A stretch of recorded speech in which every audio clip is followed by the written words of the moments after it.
Evening, everybody. Welcome to Going Nuclear, full-blown coverage on the Land, part of the Land Multimedia Group. I'm Ethan Greenberg. Alongside of me are my co-hosts, Mike Pellegrini and Drew Hagenbaugh. It's been a hell of a week. Guys, how are we doing this evening? Mike, what's happening there? I guess it's top of the morning to you. How you doing? I'm good, mate. I'm just ready for some Stanley Cup playoffs and a bit of softball World Series Championship Series between the defending champs Texas and Texas Tech in a rematch of last year's final. So, yeah, amazing how that is happening once again. It was a hell of a battle last year. Drew, what's up, man? How you doing?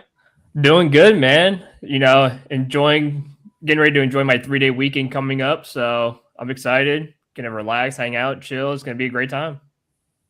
Oh, well, aren't you lucky? You and your 3-day weekend. Absolutely. I'm very, very envious of your 3-day weekend. You bastard guy.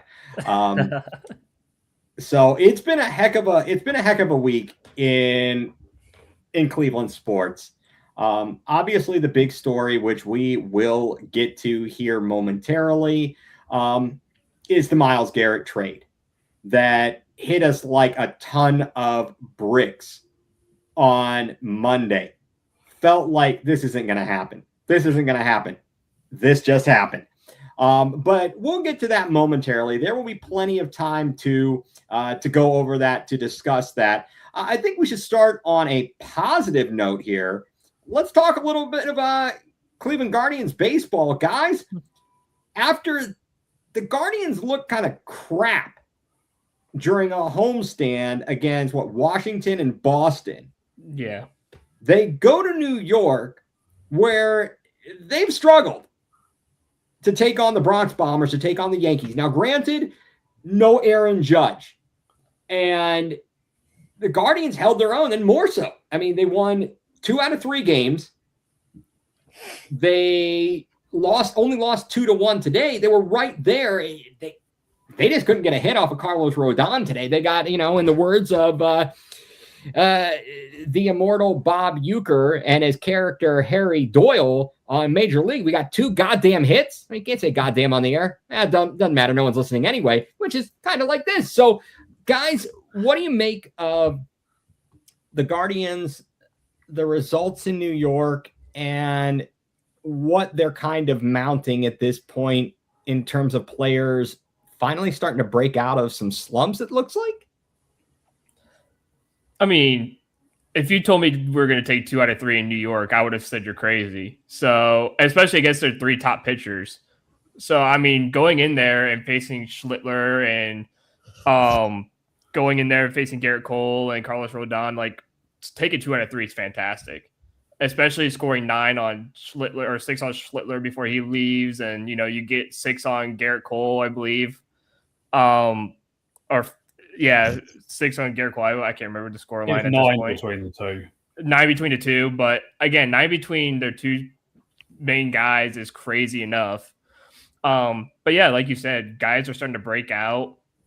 Rocchio's still been the most consistent guy on our roster coming to the plate.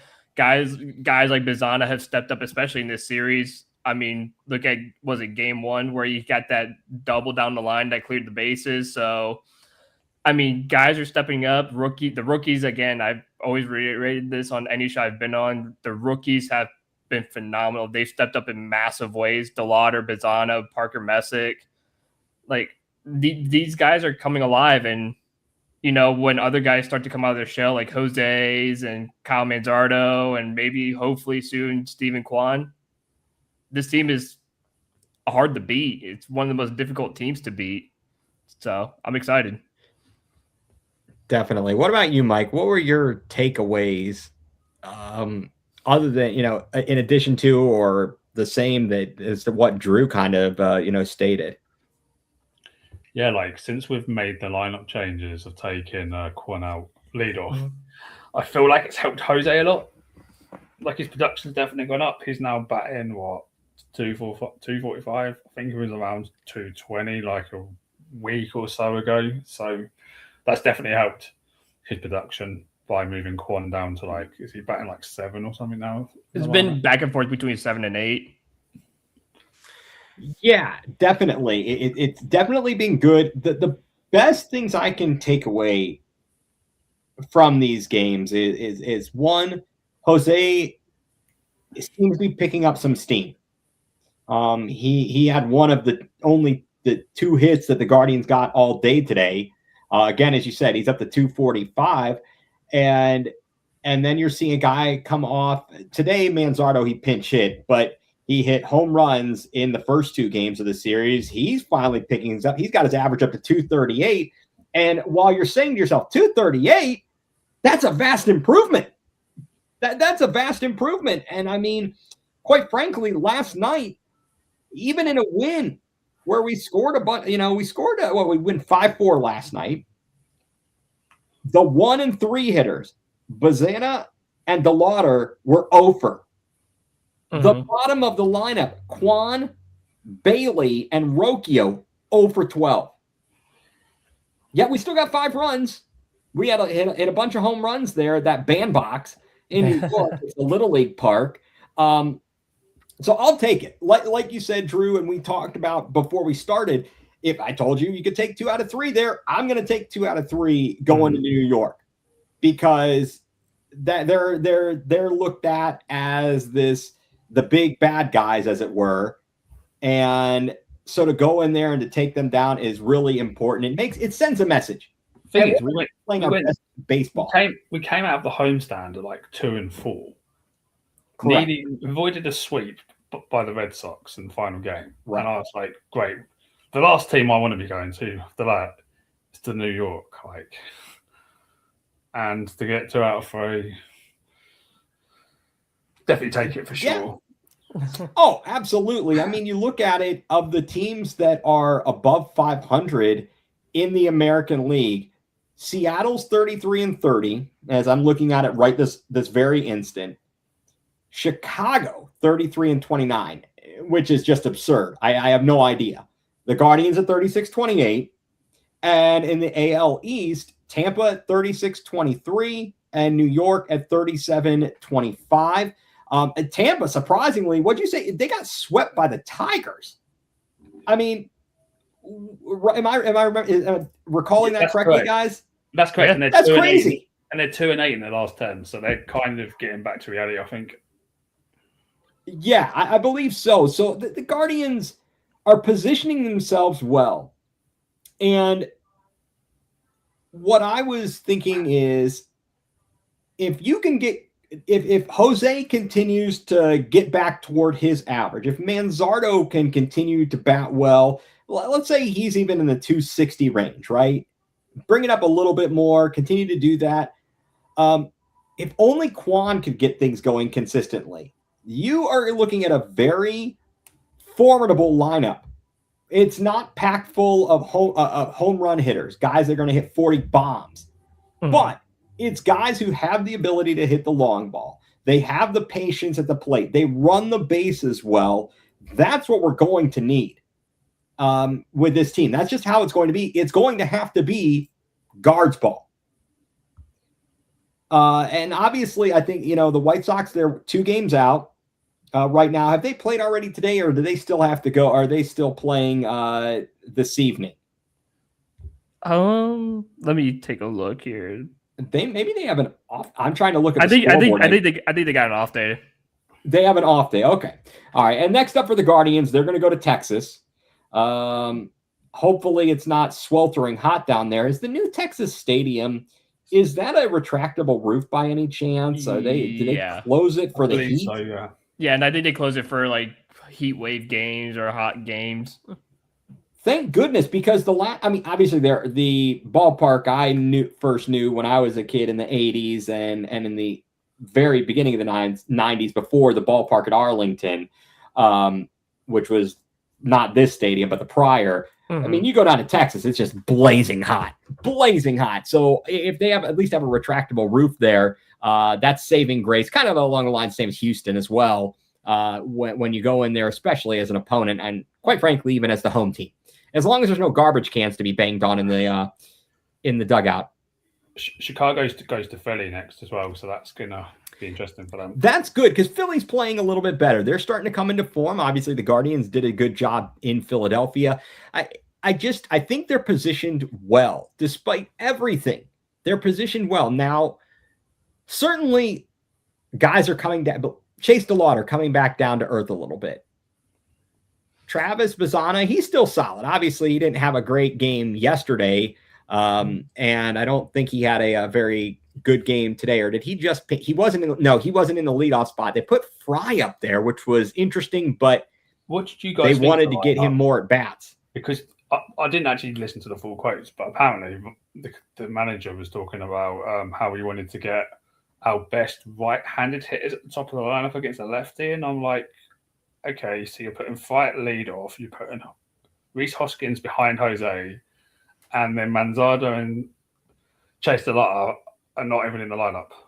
And Manzardo's coming off a hot streak of back-to-back games of hitting a home run. I'm like, why? Like, this is one of my pet hates. I'm sick and tired of coaches doing this, just like being obsessed with this lefty-righty matchup nonsense and leaving out your best hitters. And then when it doesn't work, like Fry was an easy out, if I remember correctly, in the first at-bat of the game. Didn't really offer much. I mean, I'm sorry, I didn't catch that. But Fry struck out all 3 times he was up. Exactly. Yeah. So backfired. It didn't work, did it? No. I think that was, he overthought it. But you know what? Analytically, he hit a home run. I feel like he had a good at bat. Oh, analytically, we won 2-1 today and swept. Yes, that's right. No, I think that's all in all. Things are certainly in a pretty good position.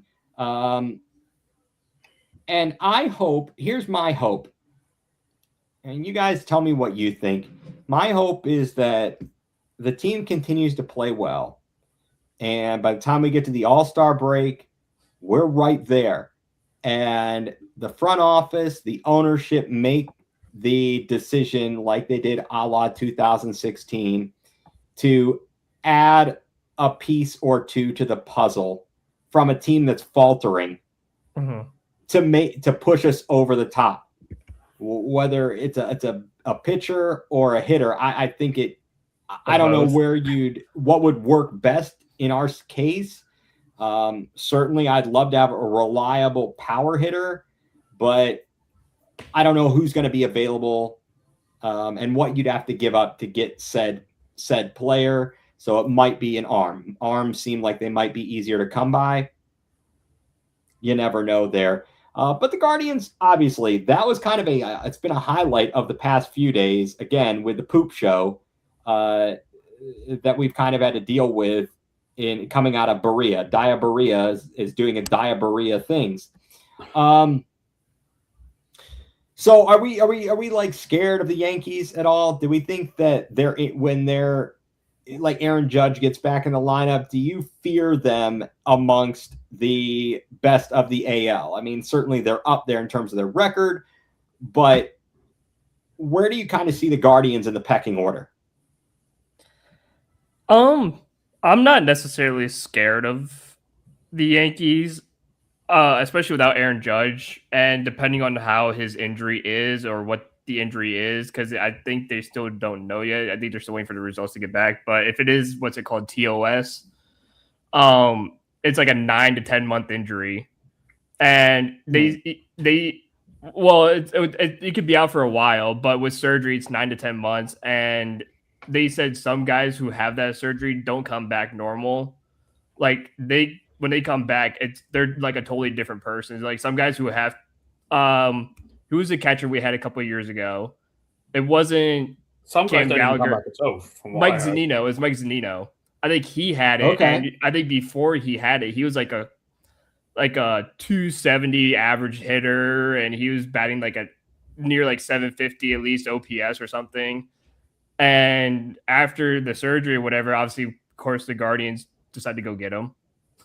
Well, we like those guys. Yeah, and he comes back and he's god awful. He can't hit the baseball to save his life. He just looked completely different. Couldn't throw anyone out at second like he used to. He just was a totally different person. And they said even you could be the best of the best and you just could come back totally different. So if he has this injury and it requires surgery, number one, he's probably going to miss the rest of the season. Number two, if he comes back next year, he may not be the exact same. So I'm not necessarily afraid of the Yankees as of right now, especially, again, missing Stanton, missing Judge. We've beaten their few best pitchers already. So I'm not going to be like, oh, I'm so confident. Like if we're in the playoffs in the 7-game series, we're going to sweep them or something like that. No, I'm not saying that. But would I be scared of them? Not really. All right. What about you, Mike? I mean, in terms of the pecking order of the American League, Weiss where can't do do you it on his see- own, can he? If Judge is out, that's a lot of pressure on Weiss to go out and produce, like especially in the playoffs. Like, oh, definitely. And their pitching is not great. I know that they've got massive bullpen issues, from what I understand. they do. They certainly look good today. From the 7th inning on, what was it like? Every pitch was a split finger fastball, and our guys couldn't hit worth you know what. They looked horrible at the plate, and for God's sake, every time someone would get a good piece of a ball, it went right at somebody. It was just one of those days. It just couldn't find the holes, and we had warning track power on a couple hits. What are you going to do there? I think that I certainly would like to see the Guardians be able to play their way into no less than home field advantage in a situation where if they had to play, especially against New York, I would love to have home field advantage in that series, not be put under the pressure of, oh, now it's potentially, if it goes to 7 games, you got to win one there. I'd certainly prefer if they can manage to come out ahead of them. But that is certainly yet to be seen. Do we think that Jose is now, he's back? Okay, is he fully back to being Jose after the recent, obviously this series, he was amazing in New York. What do you think, Mike? I hope so, because he was like, wasn't he like 7 or 15 in this? 7 or 15 in this series. He got 3 doubles in the first game.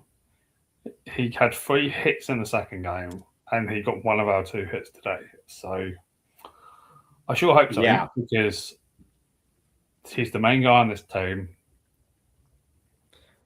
Well, he kind of makes the engine go. Exactly, makes the engine go with all his helmet falling off his head when he's stealing bases and stuff like that, being aggressive running, base running. You definitely need him be saying, bro, home run, home run pitch. What do you think, Drew? Do you feel like Jose has turned the corner? I think so, because I'm just looking at his stats right now, and it says in the last 7 games, in 27 at bats, he has 10 hits, 1 home run, 6 RBIs, 2 walks, 2 strikeouts, 2 stolen bases, hitting .370 with a .400 on base percentage and a .667 slugging percentage. So I would like to say maybe, probably in the last week or so, he's definitely turned the page and turned a massive corner, because he's hitting the ball extremely well. It happens. I mean, again, I think we heard the same story that Trevor Bauer told, where Jose, I think, was batting like a $180, and this was in like 2018 or 2017 or something. He like in the first 6 weeks, he was batting a $180. He just like looks at the score and goes, "You see that? That's funny, huh?" Yeah. He goes, "That's," and then he comes back like the next 6 weeks and has like 15 home runs, which is mashing the baseball. And it's like, he's like, I don't know what the hell he did, but he just went out there and just started doing really well. And he's just laughing at himself. And he goes, that's the kind of guy he is. He didn't change anything. He was just laughing at himself, and he just goes out there and just plays baseball. No, definitely. You gotta be a little bit lighthearted, I think. Yeah. and not be all up in your head. Because if you start getting up in your head, and that's just going to make it 10 times worse. Mm-hmm. So you got to stick with your whatever your routine is, your approach. And it is kind of funny, though. We talk about, and I know I'm jokingly talking about the analytics and the numbers. And they always talk about this. Tito Francona would say, guys are going to hit their number. They're going to get to their number. And it seems like if you're hitting the ball well and you're making good contact, you're all right. I think if you're missing terribly and you're just lost at the plate, that's a different story. But if you're hitting it well and making good contact, and it's just simply not landing other than into a person's glove, you feel like eventually guys are gonna get to where they usually are. So speaking of guys that have disappointed, and they kind of showed who they were, I suppose. Let's talk a little bit of of some Cavs, or really some former Cavs, in Darius Garland and Lonzo Ball on the Ball in the Family podcast. I don't even know what to say when I heard some of the comments, more so from Lonzo. I mean, I guess I shouldn't be surprised of the stupidity that comes out of his mouth, but I feel like the two DG needed to separate himself from that fool. What did you guys make of the asinine statements there? I mean, you said it best right there. It was asinine. Like, you're sitting there telling me on the podcast with 2 broken big toes, saying, if they still had me, this team would probably make the next step and have gone to the championship and stuff. Like, we'd be in the NBA Finals right now. And it's like, dude, you could even play for 90% of the season, and you're sitting there telling us if we had you, you'd be in the finals. I don't even think you would play a single game in the playoffs.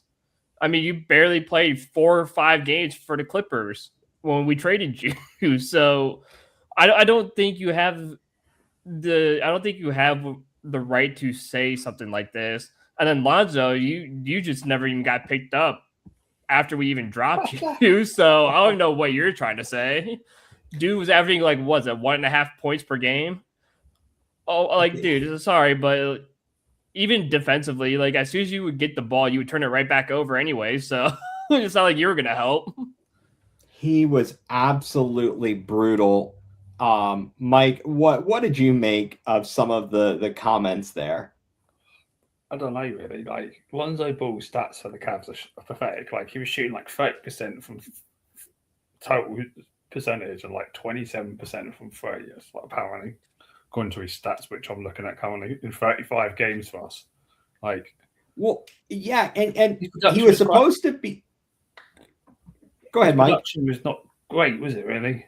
No. We brought him in thinking he was going to be a game changer, and was it the injuries? Was it the lack of reps of other guys? Was it just who knows what it was? But we didn't get what we had hoped to get from him, and I don't know why. I can't put my finger on it. The 3 of us have kind of talked about this. I don't know if it was simply due to the fact that our rotations were never right due to injuries. And so it forced him to have to come in and play a bigger role than maybe we would have wanted him to. And maybe that set it up for other stuff. But the fact that guy kept shooting the stinking ball was just crazy. It was absolutely crazy. So, all right, I'm going to ask you guys, this is a serious question. If I could have you do it all over again, would you trade Isaac Okoro for Lonzo Ball? Mike, I'll go to you first. Absolutely not. Okay, that takes a big man to admit that. At least Okoro offered us something useful defensively. Yes, he wasn't the greatest on offense, but he can be scrappy on the defensive side. So he would have been more useful in the playoffs than what Lonzo Ball would have been, in my opinion. So, yeah, all season he would have been more useful. Drew, all season, yeah. But yeah. Where do you fall on this one? I mean, I'm with Mike on this. So, I'm with you too. So yeah, but I wanted your thoughts on it. Because I think that we kind of felt that maybe Okoro was a little bit disposable, and I don't know what made the trade attractive other than maybe was there salary implications that helped us by making that trade? I don't recall. I don't remember. Because other than that, you knew you weren't getting a better offensive player. I think it's like we lost Ty Jerome from the playoffs from the previous year, and we needed an extra point guard, and Okoro didn't offer much offensively, so it was like, can we try our luck and get some guy who's meant to be known as a defensive guard, because that's what Lonzo Ball's known for. That's kind of how I see it. Yeah, and that was just a terrible waste of time with that experiment. It was not a pleasure watching him, and the fact that he comes out now. I will say, I listened a little bit or read some of this transcript from the podcast, and he said it's hard to win when you don't have an identity. I don't think Lonzo was wrong in that statement. And I guess my question is, was that more of an issue with the players or the injuries or just a combination of all that? I think, and if we're talking about just in the playoffs, injuries really weren't the issue, or maybe it was because it didn't by the time you got the injuries, the trades, etc., you had to change identities. You didn't really know what you were. Do you guys agree with Lonzo on that point, that it's hard to win when you don't have an identity? Well, I mean, yeah, because all season long, we've dealt with nothing but injuries to a lot of our main stars and our main players. So you can't have much of an identity. And we talked about this before. We can't have an identity when you have 50 mixed lineups every game. The lineup's different every single game you play in. One night you have Mitchell. One night it's Garland and Mobley. One night it's just Jared Allen. One night it's this person. One night, it's Thomas Bryant and Sam Merrill, and these. So it's hard to have an identity when the group keeps getting mixed up because of the injuries and that no one's played together. And then by the time you get to that deadline and you bring in a James Harden, by the time everyone actually gets to play together because they're all healthy, no one knows what the hell is going on, because it's like, oh, I expected this guy to be here when he's supposed to be here. And, the miscommunications happen a lot. And it's what happens when you don't have enough time to work together and practice together, and everything's all thrown off. So it wasn't like there was no identity in the locker room. I'm sure everyone loved each other and hung out with each other and stuff like that. It was just with all the injuries, it's kind of hard to have an identity on the court to win basketball games. Yeah, absolutely. I mean, Mike, would you kind of agree with that statement from Lonzo, that it's hard to win when you don't have an identity, which was pretty clear. The stat that sums it up is that we didn't play full strength until game 85 of the season, which was the first playoff game against the Raptors. That's the first game where we had everyone available to play. Yeah. No, there it is. That really does sum it up. And I guess an offshoot question here that you guys just kind of made me think of. In Kenny Atkinson's first year, we beat the other teams to oblivion. Yeah. And we went deep onto the bench, and we made a concerted effort to rest players and make sure they got to the postseason healthy, only to then have them get dinged up and nicked up. I mean, Evan Mobley rolling his ankle because someone steps underneath him. Darius Garland's toe. I mean, that happened apparently in the Miami series, in what game 2. And who else? Hunter gets his thumb jacked up on what should have been a flagrant against Indiana. And I don't even know who else was jacked up at that point. And obviously, every season, by the end of it, Mitchell seems to be running on fumes. His lower body's giving him problems. But again, Jalen Brunson leaves the game twice last night in the NBA Finals. He's always fine. But do you think, having experienced that last year, and then this year, you went a little bit – I still think you were conservative. Actually, probably more conservative, because you said, well, we got to get to the end of the season, and we had injuries throughout the season. We don't care what the regular season record is. Where's the middle ground for these guys? What do you think the plan of attack is going to be going into next season? And obviously the roster makeup will have an impact on that. Mike, what do you think they should do next year in terms of playing these guys versus resting them, and how they can avoid these types of injuries, which derailed our regular season this year for sure, and derailed the postseason last year. I don't know. It's just about managing the amount of reps together, because you need these guys to build chemistry. Like Max Juice played 8 regular season games, I think it was back into this season. It sounds about right. About that, because he came back end of March, wasn't it? Something like that. Yeah, something like that. And then immediately someone else gets, whoever it was, like Allen or, was injured. And then Thomas Bryant got injured. I know he didn't even get yeah. used much in the playoffs in the end for some strange reason after he helped the Pacers get to the finals the year before. So that was a bit weird. But it's just about managing the amount of reps. But I don't know how you do it, because we tried both ways. Right. I mean, Drew, what do you think? Do you think this is why as well, though, that they're bringing back Kenny? Apparently, they don't want to trade Mobley. James Harden's going to get a 2-year extension. Is it 2-year extension? I believe that's what it'll be. Yeah, and they want to extend Spider at some point. Do you think they're just like, look, we got to the Eastern Conference Finals. Yeah, it sucked how it ended, but we need to have a full season of proper reps, because Harden came in trade deadline with Dennis Schroeder, and then obviously Max Juice got implemented late into the season. So do you think they're just going to run it back for 1 year and just hope that they can figure it out and actually get an actual offense?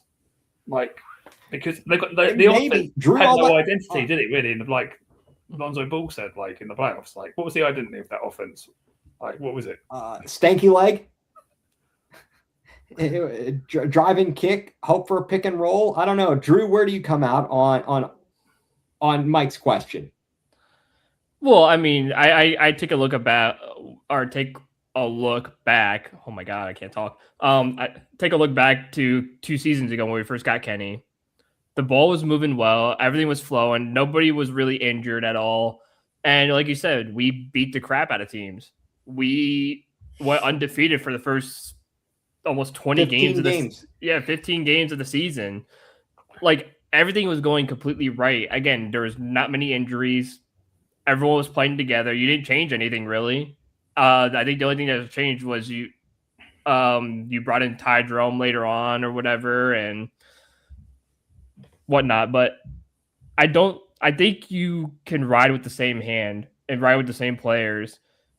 Because again, I think a lot of it had to do with you had so many different lineups throughout the year, and Kenny couldn't really do much of anything with it, because it's well, how am I supposed to draw up plays when this play is supposed to be for this guy and he hasn't played in 30 games, or when this play is supposed to be for this guy and he hasn't played in this amount of time, or, we're supposed to run these plays and these guys aren't even available. And so we got to do it with our bench guys. So it's kind of difficult to coach when half your roster is injured for half the year, and it's hard to get acclimated. So when you do get to the playoffs, sure, I would say we got lucky against Toronto and Detroit. We probably should have lost both series. So the fact that we even made it to where we were was a miracle short in itself. But I do believe that if you had everyone healthy, I think you go back to what happened a couple of seasons ago when you first got Kenny. You started off 15-0 and whatnot. I think the team actually does look good because, hey, now we've practiced together, we've played together, we know what each other like, we know how each other roll. It makes playing the game so much more easier, and I don't think people realize that part. Those are some great points. I think that one thing I'll go to is, and I understand what you're saying, players kind of knowing where everybody is going to be on a particular set, right? And I think, and obviously the communication on defense was not great. A couple of things. One, Channing Frye was on ESPN Cleveland last week, and he kind of talked about how it was during the championship season with LeBron and how he had everyone in. They were all together, very tight-knit group, not just on game day, not just in the locker room, but outside of that. And you wonder, was this group that way? And I don't know, because, and maybe it's because we had to make these changes midway through the season where we bring in Keon Ellis, Dennis Schroeder, and James Harden. at the midway through, we get rid of DeAndre Hunter and so on and so forth. You do wonder about those types of things. I guess I've got a couple of concerns. One, we can't rely on 36, 37-year-old James Harden to be a focal point of the offense all the time, right? Mm-hmm. He needs to kind of be more of a sixth man type thing.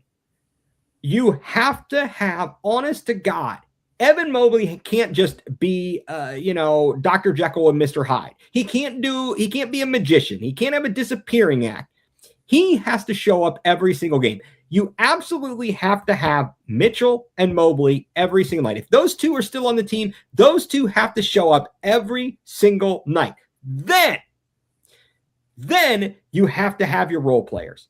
You're going to get different guys to step up. You need a Jared Allen to be consistent. He doesn't have to take over games. You need him to be consistent. Jalen Tyson made great strides forward in season number 2. You're going to need him. There's just a bunch of guys that are going to have to be ready to step up at a given moment. But it's really going to fall on Mitchell. And at this point, if they keep the band together, Mobley, he's got to be more. Now, I don't know how you change his mindset, how you get these guys to be nasty and mean and ready to fight somebody. And I also don't know how you get a guy like Evan Mobley much bigger. How do you basically, and this is to use the person that he's been compared to or had been compared to, like a Giannis. How do you get him to go from a twig to be a full-blown, giant oak tree out there that can't be pushed around? That it's crazy. We just watched the NBA, the finals, game 1 last night. Wemby, he was kind of getting pushed around. They weren't just letting him, mess with that. They use their physicality. He's obviously got size in terms of length, but in terms of physical stature, Cat and Mitchell Robinson, they're strong.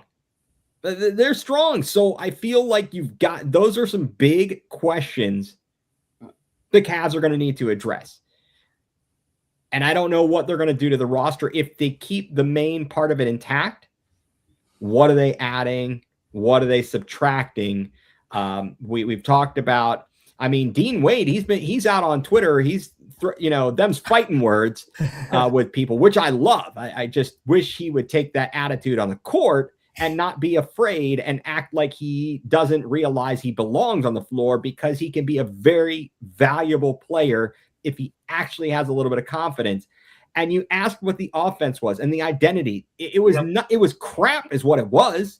It was absolute garbage. You get a pick, a roll, you drive to the middle lane, you stop, you pivot. You have nowhere to go with it. You get stuck in the air and you throw the ball away. It was absolute trash. What do you got, Mike? The problem is as well, I think, was it Windy that brought the start up?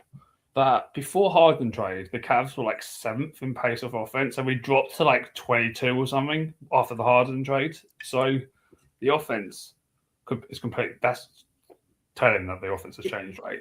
Right. And that was something I think that we had tried to do. They wanted to speed up the offense, and they did a great job of it the season before. But obviously the guys constantly being injured really screwed things up. And then to get a guy like Harden, who he's 36 years old. I'm 47, and I'm not going to be able to give as much as I used to be able to give when I was 20 something. It's just a fact of life.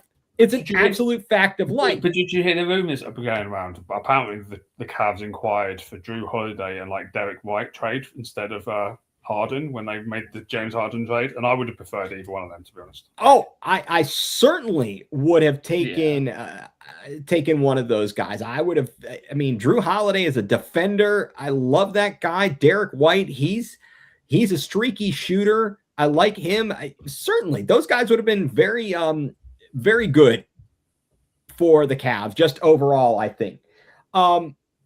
There was something, I believe that it was, again, Lonzo Ball talking about question the rotations. We all question the rotations. He talks about a guy like Tyson, who, especially in the Detroit series, he got relegated to the bench. especially what was it like game 2 or it was game 2 or 5 where he comes in and he's kind of feisty, gets a technical, and we had the lead, and then we're, and then Kenny glued his ass to the bench. Tomlin, we were advocating for a guy like Naquan to get some playing time. He's got length, right? Yeah. Can he not be a good defender? Yeah, and he's physical too. No fear. He's got an attitude. He doesn't back down from anybody. Yeah, plays with no fear. That's the kind of guy we need. What happened to Tomlin though? Because when he was on the two-way, he was brilliant. As soon as he signed that NBA regular contract, his performances dropped.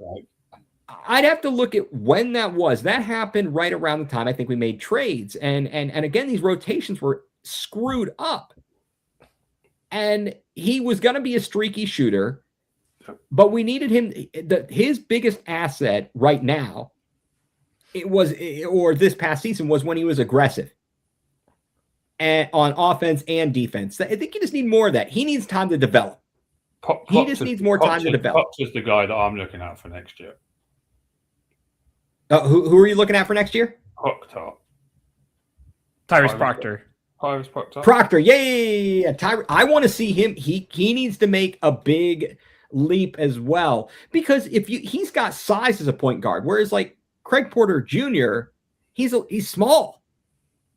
He's small, and I love him. He's kind of feisty, but when they brought him in, like not this year, I don't think, other than in garbage time this year in the playoffs, but against the Pacers last year, he got eaten alive. It was brutal. I mean, that whole series just went south. Ty Jerome couldn't hit the broadside of a barn for some reason.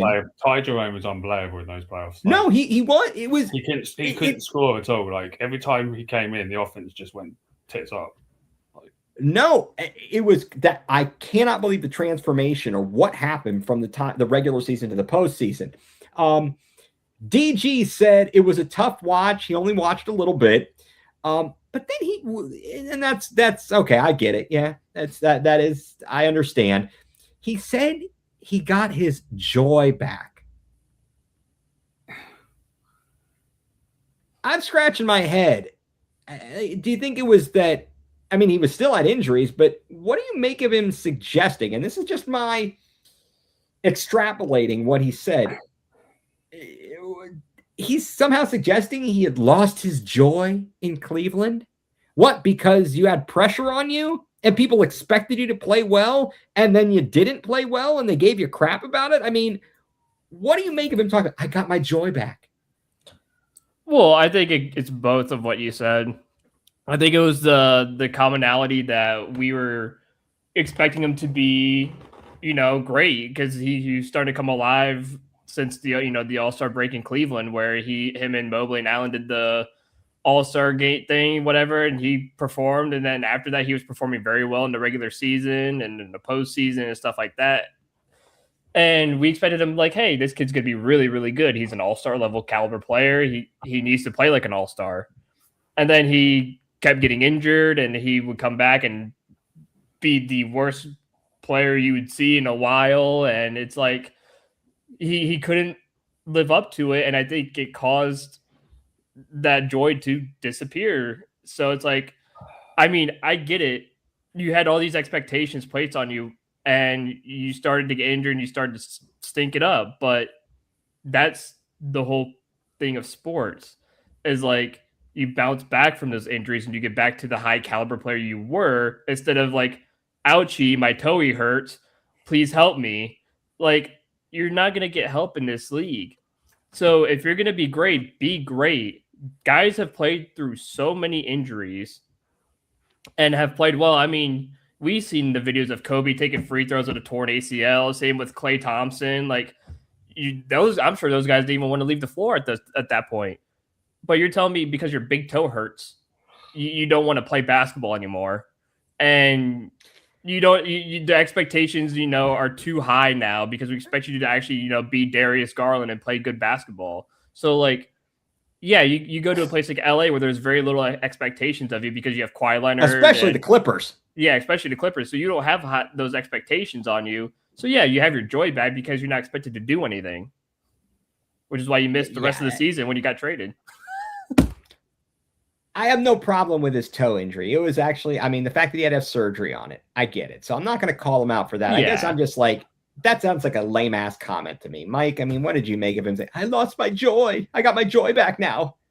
Don't know, but like one thing I do think is it's going to be his team next year, isn't it? Because Kawhi's going to get traded, and then it's just going to be DG leading the charge on that team. Like he's going to be the main guy. Stink. They're going to semi-rebuild around Darius Garland and his 9 toes. They might as well just chop it off at this point. I mean, honest to goodness, again, I won't give him crap for the injury. The injury sucks. It sucks that he gets injured as often as he does. But that rubbed me the wrong way. That's all. I guess that rubbed me. He was a top 10 draft pick. Yeah.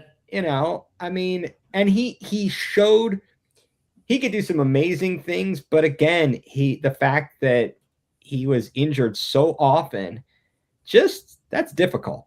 That's very difficult. And I don't love that commentary of getting his joy back. I'm like, oh, what, you're enjoying the weather out there? So, and what he's made some comment about LeBron. Why would he want to go back to Cleveland? It's like 75 degrees out here.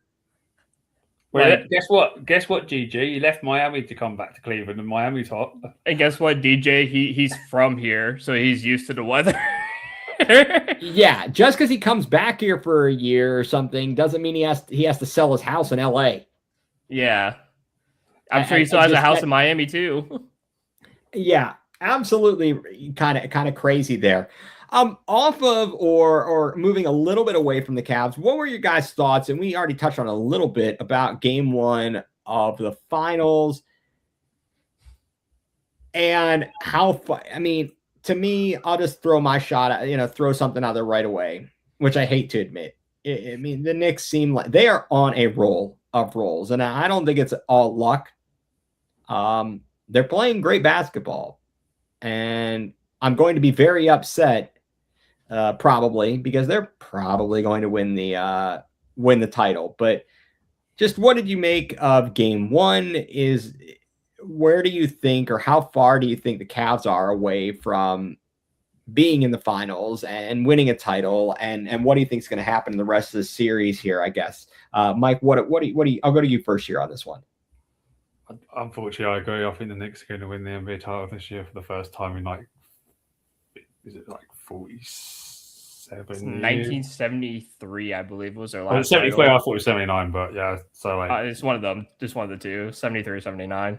Something like that. But yeah, unfortunately, I think they're going to win the title because I think they've got a more balanced starting five. Like, I think the Spurs, I put this in the Discord yesterday, and Big Rig didn't like it, but I basically said that the Spurs are basically Wemby and a bunch of role players, and he took it the wrong way because the Knicks have a strong starting five. You know what you're going to get from their starting five, whereas the Spurs are Wemby, and then you maybe one other guy will have a good game.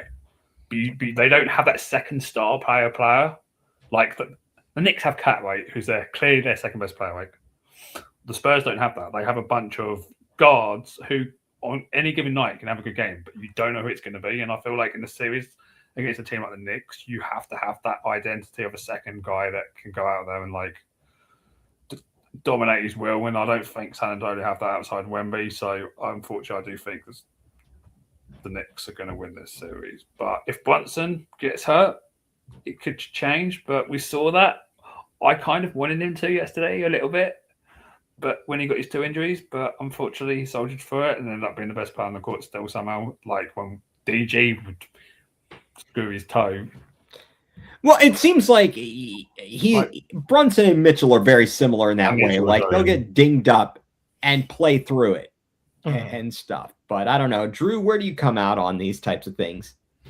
Yeah, so I just wanted to Google it just to make sure. It was 1973 when the New York Knicks last won the NBA championship. So 53 years it's been since they've won, which is kind of close to how long it's been since a Cleveland team won a championship. It was 50-some years. It was 52. It's 52. So, I mean, I'm pretty much almost in agreement with both of you in terms of if the Knicks play like this, it's not going to be close, and I think the Knicks are going to take the series. the only way San Antonio could win is if they win game 2 and kind of win it convincingly in my eyes. I'm talking like a double-digit win. Like, you have to win convincingly. And which you were for the majority of game 1. You're up by 15 or so points through a big chunk of it.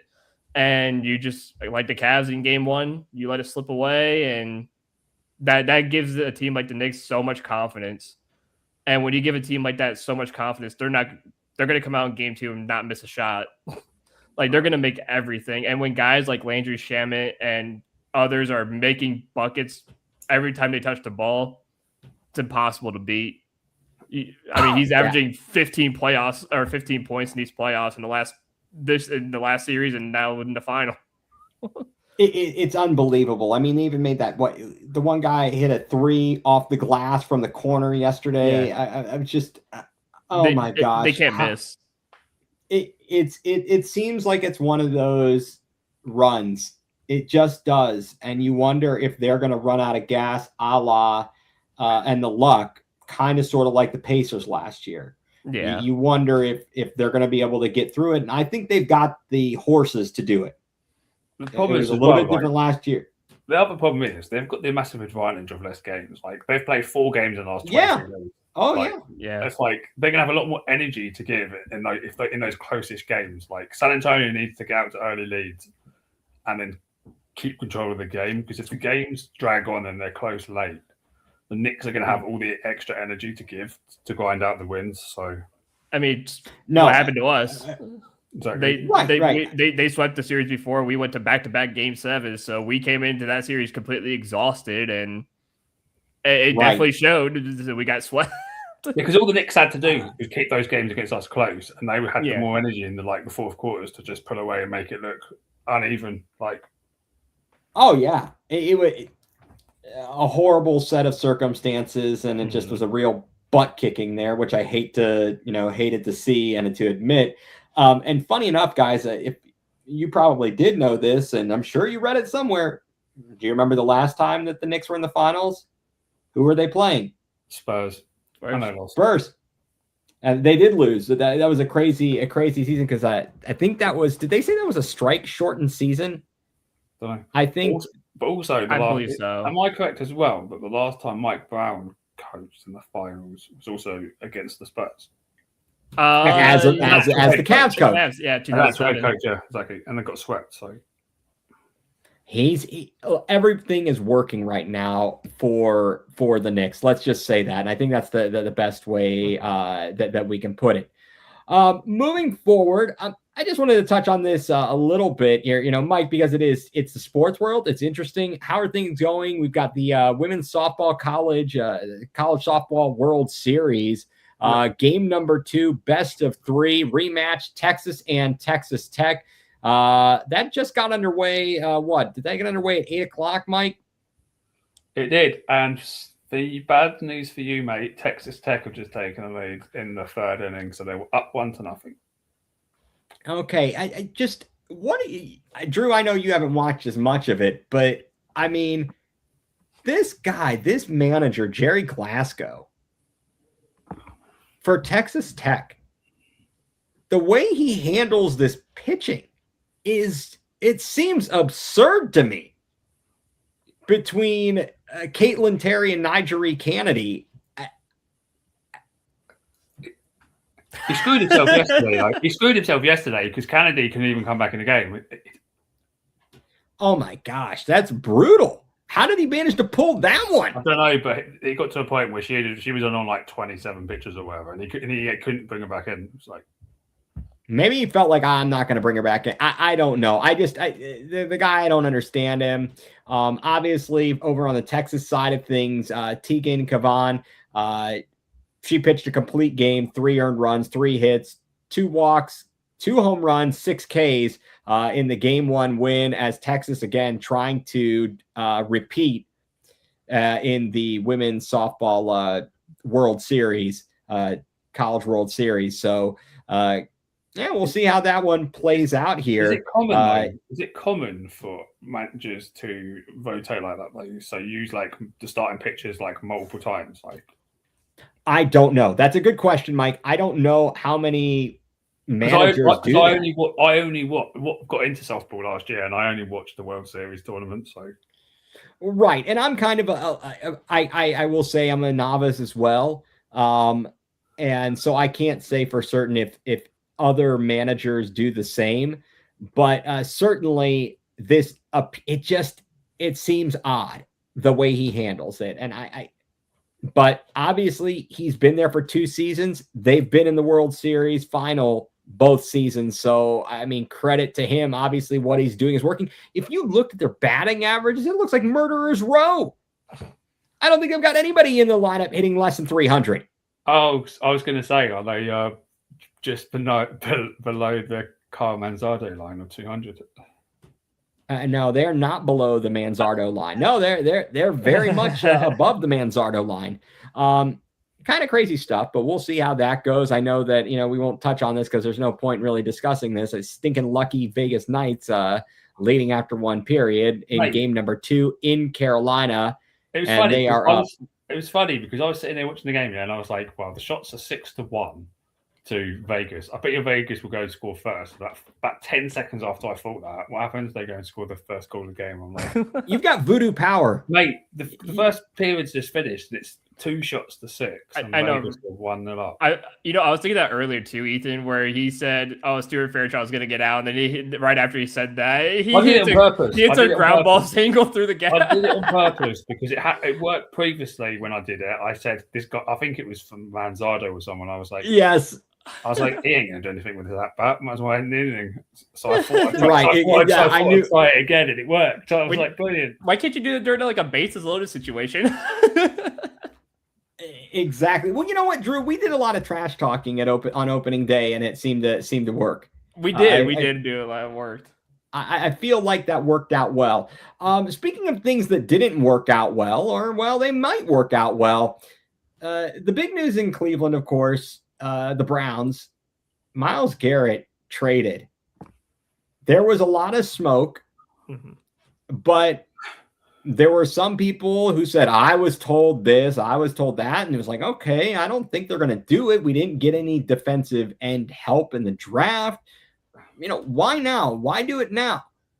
And all of a sudden, this news breaks on Monday.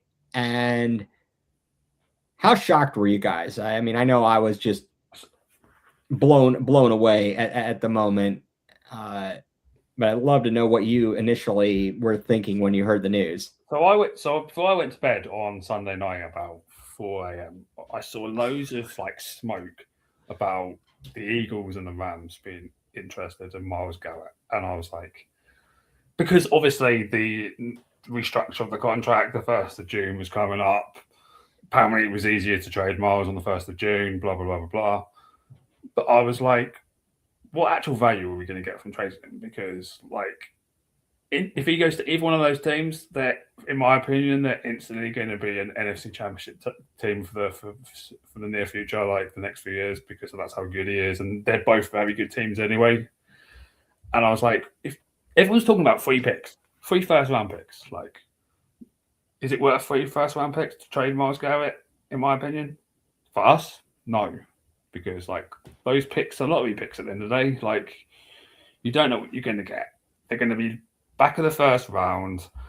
They're not going to give you the output that Myles Garrett can give you. I didn't want to make the trade. Then you've got guys like Nick Padone saying he's had text messages suggesting that a trade might take place. I'm like, okay, this is just basically clickbait and trying to get views.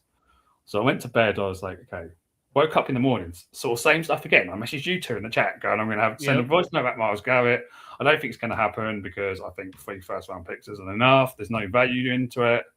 I go outside, I do the gardening, I sit down, I put the softball on, and I see a tweet for the Myles Garrett trade. I was like, that's got to be a fake account.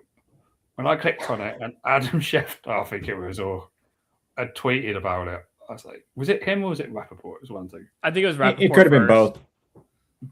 And I instantly showed it to you guys, and I was like, he's actually gone. He's actually gone. And then it came out saying we've got Verse and a first-round pick with more draft capital to be confirmed. And Andrew Berry was at the golf event saying it hasn't been gone through yet. And I was like, what other draft capital are we going to get? Can we please get another first rounder? We didn't. We got a second and a third. But then when I reflected on it, I was like, actually, the guy that we've got in return is ready to step up and play. Like, this was one of my biggest concerns as well. Like, if you just trade Myles for 3 first-round picks, you're leaving yourself short for the upcoming season. You don't replace him in the lineup. Mm-hmm. You're just using your guys that have, for the large part, have been, I don't know how to well, they haven't been. They're not anywhere near that caliber, and they can't even like hold his jockstrap, right? Yeah. Is basically what you're trying to put in a very nice way. I wanted to be polite. I didn't want to be rude towards the guys on the team, but that was my concern. Well, like, if you just trade them for draft picks, you're not going to get instant impact because we didn't take anyone in the draft. Exactly. In that position, but luckily we got a guy in who was defensive rookie of the year in his first season, 2 Pro Bowls, had the joint second most total pressures last season. Obviously didn't get 23 sacks, only got 7.5, but his tackles were only like 2 less than Myles, and he forced the same amount of fumbles. So obviously he's not Myles Garrett, because no one is, but the production's there to be okay with the trade, in my opinion. Like, Myles Garrett's turning 31. This guy's turning 26. You've got him for another 5 years, potentially, if you sign him to an extension. And it could be a lot worse. You could have got 3 first-round picks from him and completely screwed yourself over in the short term. But obviously, the Browns made it very, very clear with the Rams that they were not going to make a trade without Verse being part of the deal. So both teams obviously valued him highly because they didn't want to give him up. The Browns were persistent in asking for him to be part of the move. And eventually the deal came through. But I was still surprised. Like, at first, I thought it was a fake account reporting it, but it wasn't. So, yeah, crazy. Drew, where'd you, like, walk me through what I don't even know. Just walk me through what was going through your head.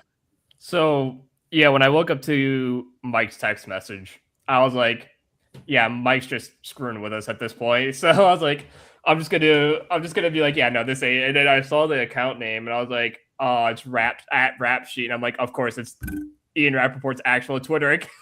That's what I thought it was a fake one to start with. I had to double check that it was. I say, he's got like how many million views he's followers on his account. Yeah, like, wow. Right. Yeah, like that's the Ian Rappaport. So, and this was literally about 10 minutes after that they had that videos coming out with Todd Monken talking about the Myles stuff, and had he been guaranteed that Myles was going to be on the roster. It was about 10 minutes after that happened. I'm like, and how I was feeling, like, obviously at first I was like, I mean, I was just shocked the entire time, but when I saw the return, when I saw Jared Verse, I was like, you know what? If there was a guy to get, it would be him. Because I know the Browns went to the Eagles for Jalen Carter, and the Eagles said, yeah, hell no, you're not getting Jalen Carter. And the Browns are like, all right, cool, so we're just going to go to LA. We're not going to deal with you anymore. Because I think the Eagles wanted to give us AJ Brown, and the Browns were like, yeah, no thanks. You can send him somewhere else. And so I was like, Jared Verse, and I remember the kid because I watched him a couple times. I was like, I like the kid a lot. He's really good. He's really talented. Like Mike said, he may not be Myles Garrett, but the production's there. He's going to give you good quality production. And I said this before, and I said it on my show a few days ago. Myles Garrett doesn't win you games individually, because there's only so much a guy can do, especially on a football team. When it's your entire defense that's carrying you, you do need some offensive production. Like I said, take a point, look at the Patriots game. 5 sacks. And guess what we did with each one of those sacks? Absolutely nothing. The Browns couldn't even score 2 touchdowns. I know we got 1 touchdown because we scored first, and it was 7-0. And then after that, we just didn't do anything. We got blown out. So 5 sacks in a single game, didn't do anything with any of those sacks. So why keep a guy around who's going to get you 20 sacks a season and there's no output for that production. There's no points going on the board for that production.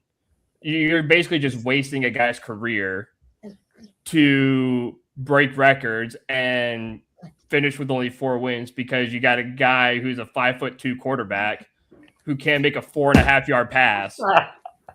Like, I'm sorry, but he deserved to go to a team that was in the NFC Championship and was like this close to a Super Bowl.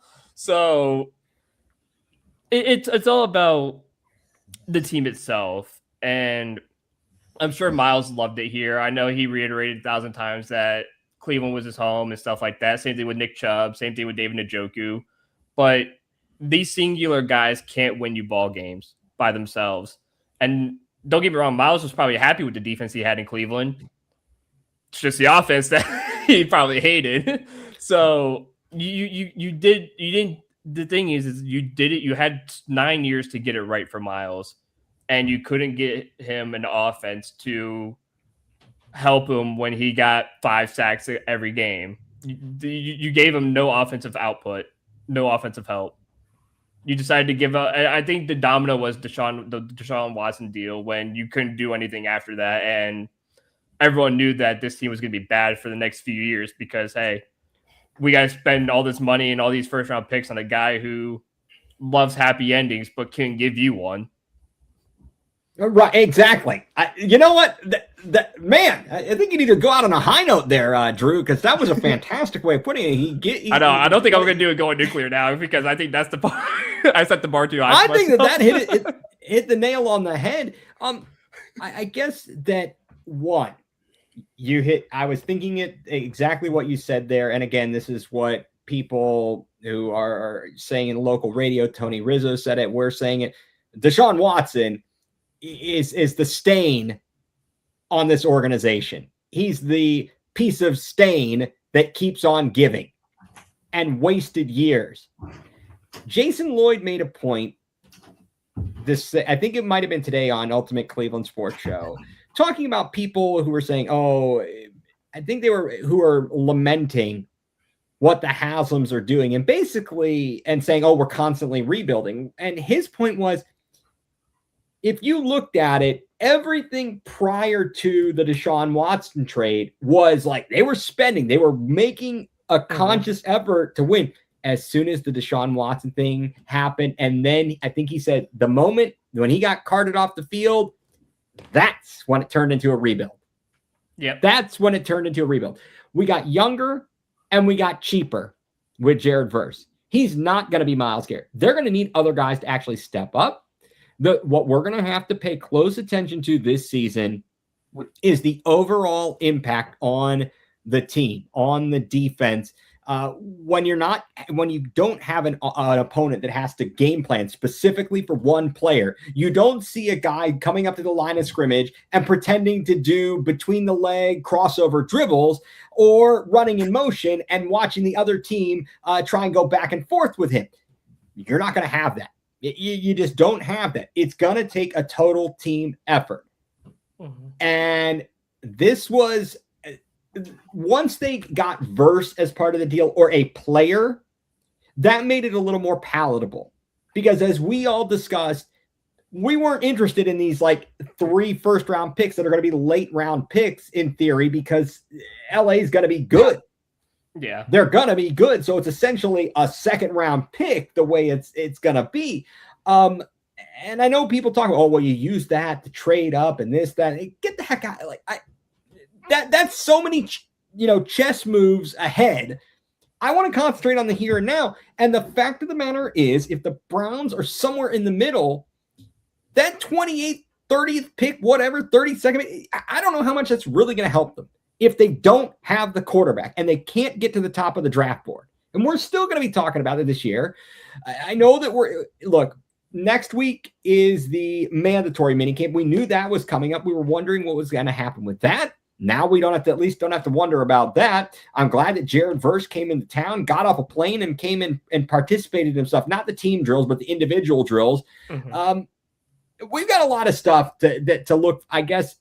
I'm still going to try and be positive, even though I'm not so sure that we've got the weaponry, we've got the team to be in the hunt for the division. I know we talked before and felt like we're right there, but now I'm going to wonder is how much of an impact is that Myles Garrett move going to have on the defense? I don't actually think we're going to see much of it. I don't think we're going to see much of a drop off personally, because we've got an instant player. I hope not. Obviously, obviously, we're not going to have opponents like Aaron Rodgers in Pittsburgh sacrificing a win to stop their quarterback from getting sacked. Yeah, that's not going to happen. But I do think it's going to force other guys like Alex Wright and stuff to step up, and maybe them develop better and take the next step. And then you've obviously got Verse coming, was top 6 in pretty much every single pass rush category last year. And you still got Schlesinger too. And Schlesinger's going to get better. Who did we need Mason Graham to take a leap forward? Who's the guy that beat the Jets, the linebacker? Williams? Quincy Williams, yeah? Yeah, Quincy Williams. Yeah. Apparently he's an upgrade to Devin Bush, so... Oh, yeah, definitely. And you've got other fellas, if he can be healthy. Michael Hall has had his moments, certainly. I think these guys might step up because they might look at him and go, actually, we were so reliant on Myles that we can no longer afford to just sit and watch sometimes. Yeah. Sometimes it was just the Myles Garrett show. It was like, oh, he's going to make the sacks. We will just do our little part. Pretty much. But now these guys might step up and actually take it to their next level. So, I mean, obviously we've got Verse who's pretty good anyway. So hopefully, I'm hoping the drop off won't be too much. I like his energy. You know what, Ethan, though? I don't like the negativity around the fact that we could have gotten 3 first-round picks for Myles Garrett, because you know why? You could have spent $230 million guaranteed on Kyler Murray with those 3 first-round picks. But like I said, the 3 first-round picks, that's a year's time. You screw yourself for a year. If you don't replace Myles Garrett with a player like Verse, but you're going to empty spot on your roster. But you replace Deshaun Watson with Kyler Murray for another $230 million guaranteed and 3 first-round picks. So you waste those first-round picks. I'd rather have JJ McCarthy. But... Exactly. That's who you're trading for. We're trading for the lottery of hopefully getting Darnay Moore, apparently. Jimmy Haslam's been huffing that gas a little too much from owning those gas stations. He's like, oh, you know who'd be great? Toward ACL, JJ McCarthy, man. That guy would be great. How much money do we have? Oh, my. Mike, or Drew, I don't know what you're... Okay. I'm on one tonight, speaking boys. Speaking of people that are delusional, this is kind of going a little bit off for us here. First of all, not people who aren't delusional, people at Dick's House of Sport in Strongsville. Make sure to head out to Dick's House of Sport in Strongsville. It's not just a store, it's a destination. Dick's House of Sport, a proud sponsor of the Land Multimedia Group program. So again, Dick's House of Sport out in Strongsville. Be sure to get out there, check out all the things they have to offer: apparel, shoes, batting, virtual reality batting cages, golf club fittings. They got a field out back. Awesome stuff out there. So be sure to check it all out. I wanted to have a little fun game here. Mm-hmm. I got 5 cities / fan groups, and I'd like us to rank them as the worst / most hated fans. Okay. I've come up with 5 now. And if you have an honorable mention, please, we can throw them in. Are you doing it just cities, or are you including teams within the cities as the 5 you just did? Well, I think it's kind of it's combined, right? So for example, you've got Boston fan, Celtics, Patriots, Red Sox. And Bruins. You've got Bruins don't move the needle. No, and I'm not. It's just one of those things. Like I should definitely hate them, but I feel like you don't hear much from them. Well, that's in recent years. But they're Boston fans. They're always a collective. They're a collective. Okay, Michigan fan. Okay. Then you've got New York fan. Really, Yankees, Knicks, Giants. If you want to throw the Rangers in there, I didn't include the Jets or the Mets. They're just sad, right? So Yankees, Knicks, Giants, Rangers, New York fan. Pittsburgh, everything, Really, it's just the Steelers. It's actually quite funny when you whatever. think about Pittsburgh. Like, I don't mind the Pirates. Like, Yeah, I don't mind Pirates Pirates fans. is it just because they suck? Is it like, oh, suck? Yeah, it's just because they suck. They're not relevant. And then you've got like Los Angeles because they're kind of at the front here. We're talking about rich and famous Laker fan and Dodger fan and even the Rams because I don't think they have that great of a fan base. So, like, if you were to try and rank them, guys, who do you think is of those? I've given 5 cities groups. Mm-hmm. What's the least worst of those? I would say Los Angeles is the least worst. They're snooty. The thing is about LA fans are their teams are good, but you don't hear much from them. Like you compare them to New York fans, like it's like there's a big difference between. No, that's true. I think they're high and mighty. What do you think, Drew? Like, I go LA last because again, I don't think you hear much about them because a lot of them are plastic fake fans. Okay, so they're the least worst. They're fake fans. Yeah, they're too far away from me. They're on the West Coast. They're like that is very far. All right, they're like 8 hours behind in my time zone. No, that's true. Who would be like the next least worst? I'm trying to get to the last team we name is the worst of the worst. So we've got New York, Boston, Michigan, Pittsburgh, and LA. Yeah, correct. Okay, Boston. I would say that to me, Boston is the next least worst. Yeah, right. Like they're a pain in the butt, but the Celtics fan is probably the worst for me because I feel like you hear them, they do a lot of smack talk, right? And they leave games early when they're fucking losing. They're entitled a little bit. Yeah. A little bit. All right. Next, I would go. Oh, this is very tough. Very, very difficult at this point. I know who my one is, but my 2 and my 3 is a bit difficult. I know who my one is too. All right. I'd love you guys. So taking out your number, I don't know. Mike, who would be next? Yeah. My number 1 is New York Skanky fans and New York fans. They're the worst. New York fan. Okay. Country Mile. I think I can agree with that for sure. But then definitely Pittsburgh and that state that we don't. I was gonna say number 1 was for me was New York fans. Yeah, they are the absolute worst. Well, and you see videos of them like there's a guy wearing another team's jersey and they're trying to like rip it off his back and like jump him and beat him up. And I'm like, first of all, you guys just won a game. And then next thing you know, you're gonna go up to a fan who's really just there to watch a basketball game. I think it was a Philly fan who's just there nonchalantly watching a basketball game, and you're gonna try and rip off his jersey, beat him up, and they've done it so many times before. And it's like, I'm here to watch a game in your city, paying money to go into your city and paying your city money to watch these games. And yet you're going to sit here and try and fight me or rip off my jersey and just like, it makes no sense. Or it's like, what was it? OKC fans last year who did it to the mom and the kid when they were leaving it was the Pacers mom and kid, and OKC fans were like trying to beat them up or whatever. It's like, why? Like, you can't just like leave people alone. Is it that hard to just walk away and just leave people alone? They're not even starting anything. Yeah, New York fans are definitely the worst of the worst. They're the biggest loudmouths I've ever heard. They haven't won squat, and they are all out there. It's the reason I don't want What's the Knicks that? to win. It's the reason I don't want the Knicks to win. It's not the exactly.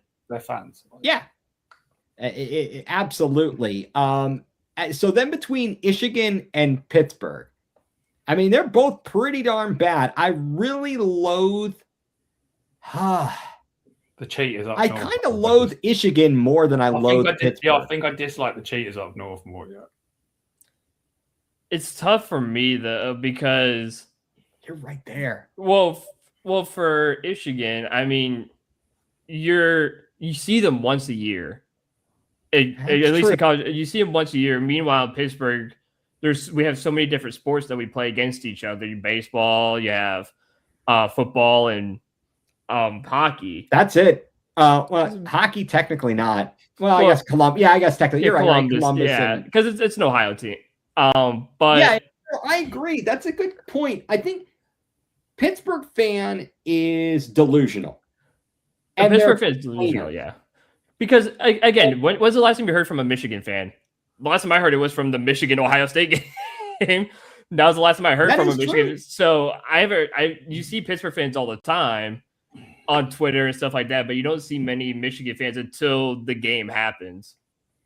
Or like leading up to the game. So that's where I'm at. When the game does happen, which fan base is worse?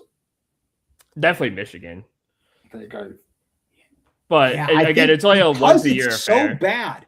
But because it is so amplified that one time a year, I think that jumps them ahead of Pittsburgh.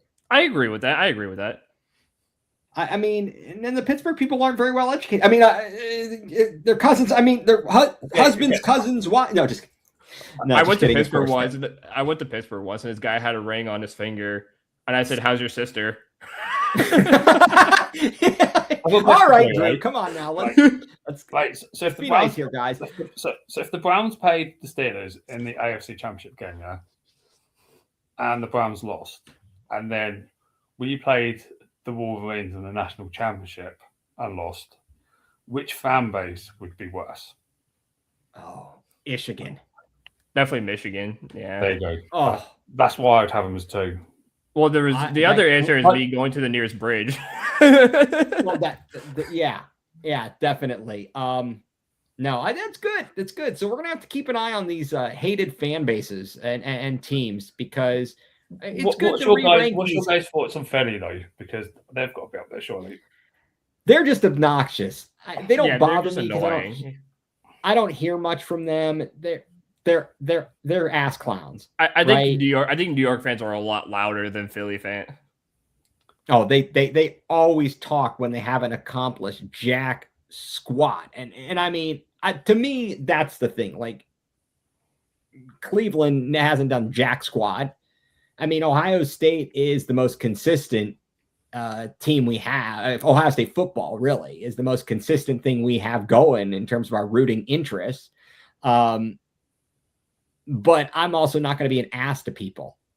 That's just not me. And so to see people constantly, especially when their team hasn't done squat, always talking and acting like they're better than everybody else is just annoying.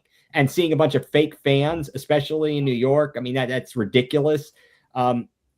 People love the Wolverines. I mean, that no doubt. But they're crazy when they were getting their butts kicked for like 9 years in a row or the best part of a decade. And then until they started cheating. And now it looks like they're going to be in a world of hurt now. Well, here's the real question. Do Michigan fans know what a Wolverine is? Probably not. I don't think they do. They may not. Although, it's a pretty good school. I guarantee you they think they're named after the X-Men Wolverine. Oh, yeah. They might have. They might, at least this generation of students. Yeah, not the animal. Not the animal. Honey Badger don't care. All right. So with all of that, guys, I think that we have been running a while. I think it's time to tell everybody what has us going nuclear. Now, Drew, I know you made a great comment earlier, but I'm going to give the floor to everybody. Mike, why don't you start out by telling us what has you going nuclear? Do you have about an hour to go through this? No, we don't. You're going to have to pick out what has you most going nuclear. Do you not? It's the World Cup next week, right? Yep. Yes. And what me goes going nuclear is FIFA being a bunch of money grubbing assholes. Yeah. Have you heard the latest coming out about the water bottles? The water bottle scandal, yeah. Have you heard about this? They used to be able to bring an empty water bottle into the stadium, and now they're not allowing you to bring an empty water bottle into the stadium. They decided today that they're banning fans from taking water bottles due to safety concerns, basically, of fans throwing bottles on the field. But the weather, people are going to need to stay hydrated, and they're going to be charging $5.99 per bottle of water. And it's a disgrace, in my opinion, because someone's probably going to end up flipping, unfortunately, having that. Well, the nice thing is some of these stadiums, like the Cavs Arena, the Guardian Stadium, whatever, they have refillable water bottle stations. So you could just buy a one water bottle and just go to the water fountain and just put it under the thing and just have it refilled every time you go back. So. It's just money grabbing again from this whole entire World Cup, and I think it's a disgrace. And then someone's going to have a turn for the worst because they don't have any water and they stay hydrated. It's ridiculous. Like, yeah, I agree. It's a plastic bottle without a lid. Most football stadiums have rules in the UK and stuff. You can't take a lid to your seat anyway on the drink. You have to remove it. So that should just be the rule. Like, you can bring in your water bottle, but it has to be plastic because they don't want it to be like metal. Sure. Yeah, they gotta let you bring one of those big old tumblers. Exactly. So it's like just have it as a plastic bottle. You have to remove it. Like, but it's a money thing. Yeah. That's a good one. That is a good one. Drew? So I'm gonna stick with the World Cup vibe, but I'm actually going more towards the fans of the World Cup. Okay, go for it. Because here's my problem, and this is no dig at the UK or anything else. But my issue right now are fans who are pressed because FIFA came out and said in the US with obviously lightning and whatnot that goes on in the US, we're going to pause matches. Obviously, it's Ethan, it's a normal commodity here in any sport, whether it's the NFL, whether it's baseball or soccer. It's a commonality that if there's lightning, I believe it's within 5 to 7 miles away from the stadium, you're forced to pause because, again, 2 years ago in the DR Congo, 5 players have passed away due to lightning because, again, they were wearing metal studs, and the lightning strike killed them. Same thing in 1998. There was another match, I believe it was in Panama, where a whole side, a full 11, passed away on the pitch in the middle of a game once the lightning struck. Again, metal boots, lightning strike cause. And again, you got to think, a lot of these guys have metal interchangeable studs on their cleats. So half of them are rubber, half of them are those interchangeable ones in case like the ground's wet or something. They can change it to longer studs for better grip. So they're upset, and I know I see a lot of fans, especially from like Europe, whatever, like, oh, it's so crazy that they're gonna pause matches because of lightning. Or it's like, do you not care about player safety? Do you not care about fan? Because there's some places in those stadiums where it's metal seating and stuff. Do you not care about your own safety watching a match? Do you want to get electrocuted and die? Like, the biggest problem about this though is there's no actual protocol of how long the delays can be, because obviously it's always 30 minutes, and then if there's another lightning strike within the area, the 30 minutes gets tacked on. It restarts. It's 8 miles, and it's 8 mile radius from the stadium, and it's 40 minutes every time. There's no actual protocol for how many hours the game can be delayed before it gets right. But again, it's whatever. But the thing is too is you can't control the weather, so it's not. My point is, after 5 hours of delays, that's not a cut-off. But that's the thing is, what are you going to do, though? You're not going to postpone the match and move it to the next day or something. I think that there has to be a cut-off. You can't expect there to be like a 12-hour delay if it keeps on going on. You know what I mean? There needs to be an outlay of how many hours that can be delayed, but there isn't. And I hate to, and no, I understand what, and Drew, that's a great going nuclear right there. I think the bigger issue is the scheduling of the matches and where the games are being played and the timing. I do wonder, the last time the U.S. hosted the World Cup, were there any lightning delays? No. Is what? Okay. I don't think there's a singular lightning delay. It's possible. We had the Club World Cup. This is going to be much ado about the Club World Cup had one lightning delay, but that was before the match even began. And there was like 5. There was 5 games that had delays because I watched every single game, and there was like 5 different games that had delays. But okay, so it's possible this could happen. But I will say too, half of the matches too are going to be indoors regardless, anyways.